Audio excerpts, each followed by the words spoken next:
10 દિવસ સુધી બાપ્પાને રંગમંચે પૂજી આરાધના કરી ગુજરાતીઓએ ધામધૂમપૂર્વક ગણેશ મહોત્સવ ઉજવ્યો। આજે અંતિમ દિવસે ગુજરાતભરમાં લોકો ગણેશ વિસર્જન કરી રહ્યા છે।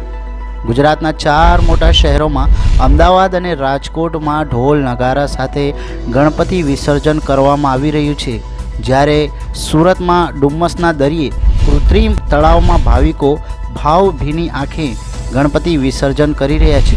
બીજી તરફ વડોદરામાં એક પરિવારે ઘરમાં જ ગણપતિ વિસર્જન કરી સમાજને પ્રેરણા પૂરી પાડી છે।